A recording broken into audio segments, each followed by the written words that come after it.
اللہ صلی اللہ علیہ وسلم کی پیدائش کے موقع پر پہلی بات تو یہ کہ صحابہ کرام نے یوم پیدائش کو نہیں منایا اور نہ یوم وفات کو منایا ہے۔ کوئی بھی چیز جب دین سمجھ کے کی جاتی ہے تو اس کے لیے قرآن و سنت سے ثبوت کا ہونا ضروری ہے۔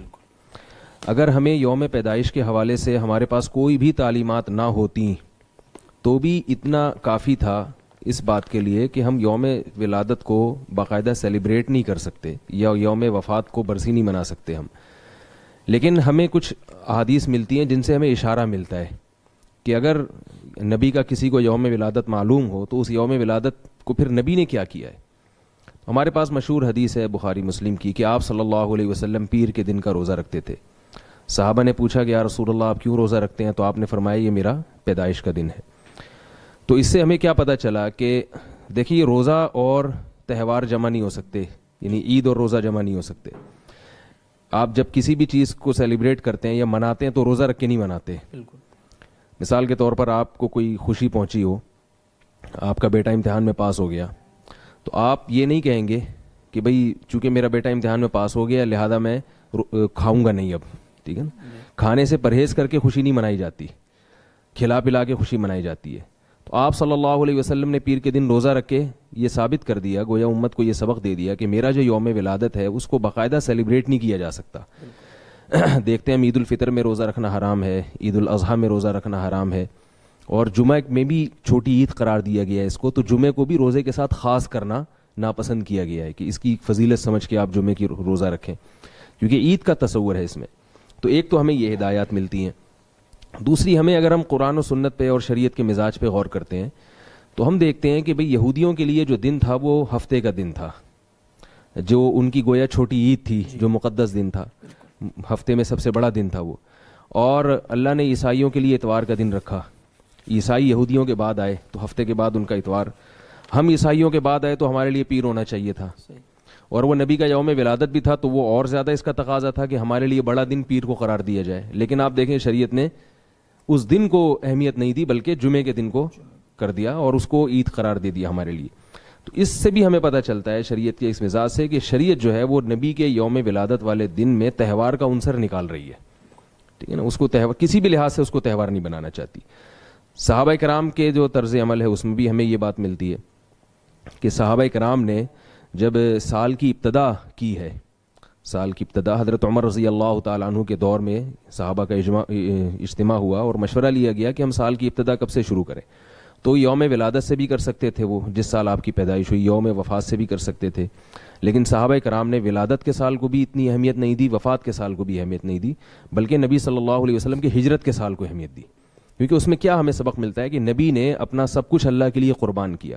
تو جب بھی سال تبدیل ہوگا تو ہمارے ذہن میں یہ آئے گا کہ جیسے اب 1439 چل رہا ہے، 1439 ہجری کا یہ ربیع الاول چل رہا ہے اور آج 13 تاریخ شروع ہو چکی ہے اس کی، تو 1439 کا لفظ جب آئے گا تو اس کا مطلب ہے کہ نبی کو اللہ کے لیے قربانی دیے ہوئے 1439 سال ہو چکے ہیں، 38 سال ہو چکے ہیں، 39واں شروع ہو چکا ہے، یا 39 ہو چکے ہیں اور 50واں شروع ہو چکا ہے۔ تو اس چیز کو فوکس کیا گیا ہے۔ دوسری بات اس میں یوم ولادت کو باقاعدہ سیلیبریٹ کرنے میں، اس کو باقاعدہ منانے میں ایک اور خرابی بھی ہے کہ اس پر کوئی بھی مسلک ہو، تمام مسلک کے علماء کا اس پر اجماع ہے کہ سالگرہ منانا جائز نہیں ہے۔ آپ دیکھیں سارے علماء کسی بھی مسلک کے ہوں یہی فتویٰ دیتے آئے کہ غیروں کا طریقہ ہے۔ بعض لوگ کہتے ہیں ہم یہ سالگرہ نہیں منا رہے، تو فقہاء لکھتے ہیں العبرۃ للمعانی لا للالفاظ، یہ دیکھا جائے گا کہ ہو کیا رہا ہے، الفاظ نہیں دیکھے جائیں گے۔ آپ اگر کسی کو ایک چیز دیتے ہیں، اپنا مکان بیچتے ہیں اور اس کی 1 کروڑ روپے آپ لیتے ہیں اور آپ یہ کہتے ہیں میں مکان کسی کو گفٹ کر رہا ہوں 1 کروڑ کے بدلے میں، تو نام تو گفٹ کا استعمال ہو رہا ہے، ہدیے کا استعمال ہو رہا ہے، مگر چونکہ آپ 1 کروڑ روپے اس سے لے رہے ہیں تو اس کو ہم کیا کہیں گے، اس پہ بیع و شراء کے، خرید و فروخت کے حکام جاری ہوں گے۔ تو لیبل چینج کرنے سے، میں اس پہ ایک چھوٹا سا لطیفہ بھی سناتا ہوں لوگوں کو کہ ایک آدمی نے چینی کی بوری رکھی ہوئی تھی اور بیچنے کے لیے، اور اس پہ چاول کا بورڈ لگایا ہوا تھا۔ کسی نے کہا ہے یہ چینی اور آپ نے لیبل چاول کا لگایا ہوا ہے، تو یہ کیا ہے؟ اس نے کہا یہ مکھیوں کو دھوکہ دینے کے لیے کیا میں نے، ٹھیک ہے نا۔ تو مکھیاں جو ہے وہ دھوکے میں نہیں آئیں گی، تو لیبل چینج ہونے سے کچھ نہیں ہوتا۔ یوم ولادت کو سیلیبریٹ کرنا یہ ہے سالگرہ۔ کیک اس کا لازمی عنصر نہیں ہے، اس میں کیک بھی ہو سکتا ہے، مٹھائی بھی ہو سکتی ہے، بتیاں بھی ہو سکتی ہیں، یہ سب چیزیں ہو سکتی ہیں، اس میں کچھ بھی ہو سکتا ہے، اور یہ ہو بھی رہا ہے، تو کیک بھی ہو رہا ہے، لیکن نہ بھی ہو کیک تو اس کو سیلیبریٹ کرنا جو ہے نا اصل چیز ہے. تو جب آپ یوم ولادت منا رہے ہیں تو یہ سیلیبریٹ کرنا ہی ہوا, یہ سالگرہ منانا ہی ہوا. اب عجیب بات ہے, انگریز ہم پر اعتراض کر سکتا ہے کہ میں اپنے بچے کا یوم ولادت مناؤں تو تم اس کو ناجائز کہتے ہو اور کہتے ہو اسلام میں یہ منع ہے, اور جو نبی اسلام لے کر آئے انہی کا یوم ولادت منا رہے ہو, انہی کی سالگرہ منا رہے ہو, تو یہ ناجائز نہیں ہے. تو آپ اس کو کیا کہیں گے, آپ اس کو کیسے قائل کریں گے اس پر؟ تو یہ اس کے بھی خلاف جاتا ہے یوم ولادت ہو. اسی طرح یوم وفات برسی ہے, اس میں برسی کو کیوں منع ہے کہ غم کو تازہ کرنا, یہ بھی اسلام میں پسندیدہ نہیں ہے. تبھی آپ دیکھیں فقہاء نے لکھا ہے 3 دن کے بعد آپ عیادت ناپسندیدہ اور مکروہ عمل ہے. تعزیت کرنا کسی کی 3 دن کے بعد میت کی مکروہ ناپسندیدہ عمل ہے, کیونکہ آپ اس کو کھینچ نہیں سکتے زیادہ. غم ہوا ہے 3 دن, اور عورت کے لیے شوہر مر جائے تو 4 مہینے 10 دن سے زیادہ وہ نہیں کر سکتی ہے, غم منا نہیں سکتی ہے. غم کا مطلب یہ جو مخصوص طریقے سے. تو اب یہ نہیں کر سکتی کہ چونکہ میرے شوہر کا 1 جنوری کو انتقال ہوا تھا تو ہر 1 جنوری کو میں عدت میں بیٹھ جاؤں گی. کہ ایسا نہیں ہے, 4 مہینے 10 دن عورت کے لیے رکھے, اس کے بعد نہیں.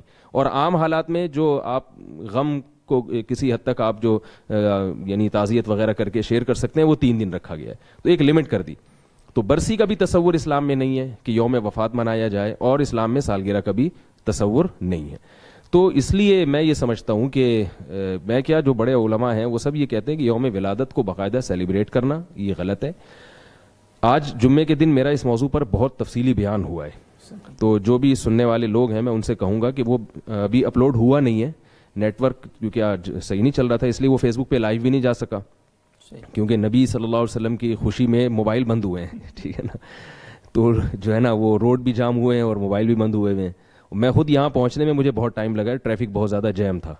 تو یہ ہم کس طرح نبی صلی اللہ علیہ وسلم کو خوش کرنے کی کوشش کر رہے ہیں کہ قیامت کے دن ہم کیسے کیا ان چیزوں سے آپ صلی اللہ علیہ وسلم خوش ہوں گے کہ ہم آپ صلی اللہ علیہ وسلم کی تعلیمات کو فالو نہ کریں اور اپنے طریقے سے ہم اس کو یعنی آپ محبت کا اظہار کی کوشش کریں. تو میں لوگوں سے ایک گزارش کروں گا کہ وہ اس بیان کو لازمی سنیں جب اپلوڈ ہو جائے. آج بیان ہوا ہے جمعے کا, اس میں بہت تفصیل سے میں نے اس پر نمبر وار تقریباً 10 یا 11 دلائل دیے. اور ایک آخری بات جو میں خلاصے کے طور پر کہ دیکھیں, ہمیں جب بھی کسی سے محبت ہوتی ہے تو محبوب کو اپنی طریقے سے راضی نہیں کیا جاتا, بلکہ یہ دیکھا جاتا ہے محبوب کا مزاج کیا ہے, محبوب کا مزاج کیا ہے.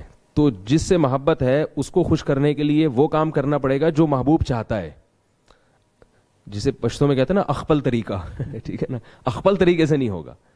تو صحابہ کرام کو سب سے زیادہ محبت تھی رسول اللہ صلی اللہ علیہ وسلم سے. انہوں نے نبی کو کیسے راضی کیا, ربیع الاول میں انہوں نے کیا کیا. نعت پڑھنا بھی ٹھیک ہے, ربیع الاول میں آپ اگر الگ سے نعتیں پڑھتے ہیں تو کیونکہ ایک مناسبت ہے نبی صلی اللہ علیہ وسلم سے اس مہینے کی, تو نعت پڑھنا کوئی پابندی نہیں ہے. سیرت کے نام پہ جلسہ کرنا وہ پورے سال کبھی بھی ہو سکتا ہے, اس میں بھی ہو سکتا ہے. لیکن یہ جو بڑے بڑے جلوس نکالے جا رہے ہیں, خوبصورت کپڑے پہنے جا رہے ہیں اور ڈیک لگائے جا رہے ہیں اور مٹھائیاں بانٹی جا رہی ہیں اور بتیاں لگائی جا رہی ہیں, یہ چیزیں اسلام میں نہیں ہیں. اور ایک آخری بات یہ کہ اسلام میں جتنے بھی تہوار ہیں وہ دن کی روشنی میں ہوتے ہیں. عید الفطر ہے, عید الاضحیٰ, 2 تہوار ہیں دن کی روشنی میں. غیر مسلموں کے تہوار عام طور پر رات کو ہوتے ہیں. آپ کرسمس دیکھ لیں, رات کو جو ان کا دھوم دھڑکا ہوتا ہے وہ دن میں نہیں ہوتا.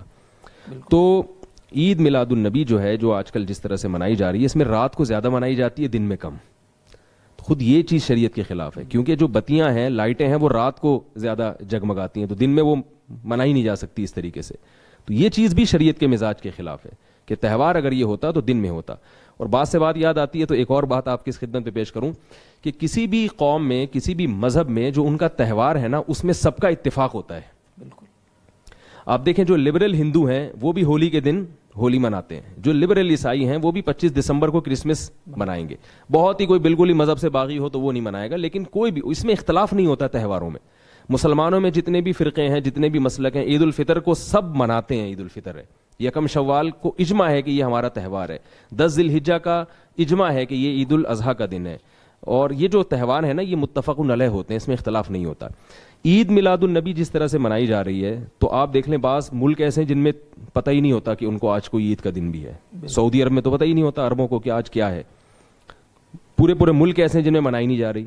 پھر جن ملکوں میں منائی جا رہی ہے, کراچی میں, پاکستان میں منائی جا رہی ہے, کراچی میں منائی جا رہی ہے, تو کراچی میں کھارا در میں منائی جا رہی ہے, ناظم آباد میں نہیں منائی جا رہی. ٹھیک ہے نا. پھر اگر ناظم آباد میں کسی گلی میں منائی جا رہی ہے تو ایک گلی میں عید ہے, اگلی گلی میں نہیں ہے. اس والے گھر میں لائٹنگ ہے, اس والے گھر میں اندھیرا ہے. تو تہواروں میں ایسا اختلاف نہیں ہوتا. تو ایسا اختلاف ہونا خود اس کی علامت ہے کہ یہ مسلمانوں کا باقاعدہ تہوار نہیں ہے. اس کو عید کے لفظ سے تعبیر کرنا بھی شریعت کے مزاج کے بہرحال خلاف ہے.